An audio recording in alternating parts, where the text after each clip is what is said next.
Today, we're going to give you 10 tests for business success. Number one, big one, is your market identifiable and accessible? Can you hit something that's bigger than a tiny, tiny niche?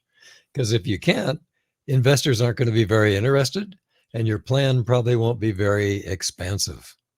Number two, the industry cycle. Where are you in that industry cycle?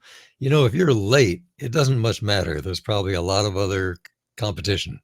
If you're very early, if you're too early, you're probably going to find early adopters. If you're right there in the middle, you've crossed the chasm. You probably have a real chance of doing something right. Industry life cycle. How about the size of the market?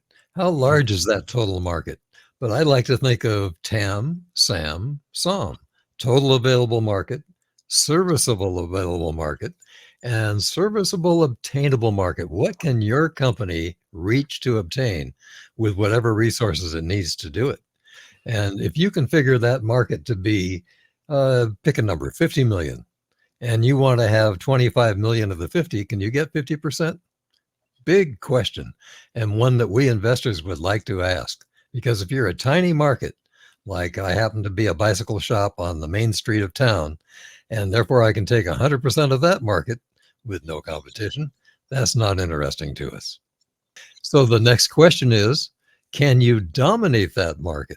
And I gave you the example of the bicycle shop that was situated on the main street of town.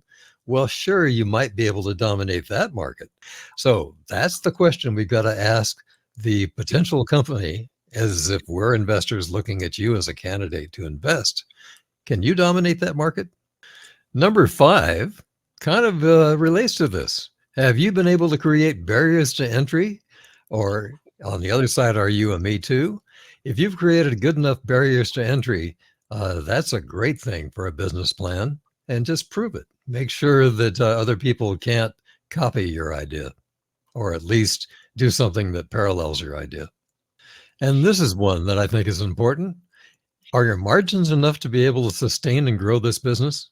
Most of the time, early businesses have a very low margin, and that's not necessarily good. Where my opinion is, if you're an early entrant with a great product, sometimes high margins are available to you early before competition attacks. And so it's usually the opposite of what people often think. Number seven, can this business grow to be over 20 million in gross revenues within 5 years? Because if not, you really shouldn't be seeking investments from other than from friends and family. It's an important test, and it's one that you ought to be thinking about yourself.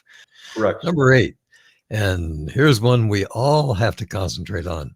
Do you actually have a world-class management team?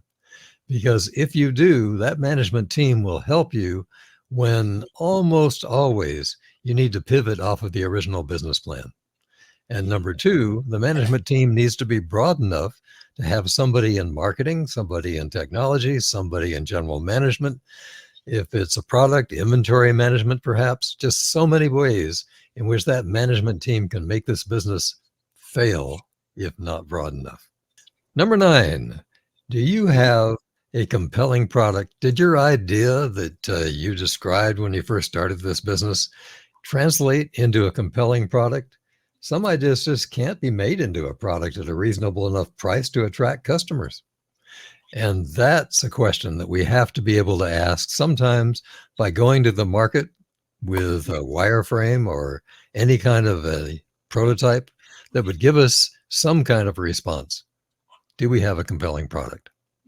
That's a good one. Okay. And number 10, and the final one is, what is your exit strategy? Because, if you have a professional service business, like a doctor, a dentist, or any other kind of consulting practice, there is no real exit strategy for any of those because they're based upon the personalities. But if you happen to have a product that could be worth millions, or a SaaS business that gives you a lot of opportunity for high growth and therefore for high valuation, we, the investors, want to be able to talk about that.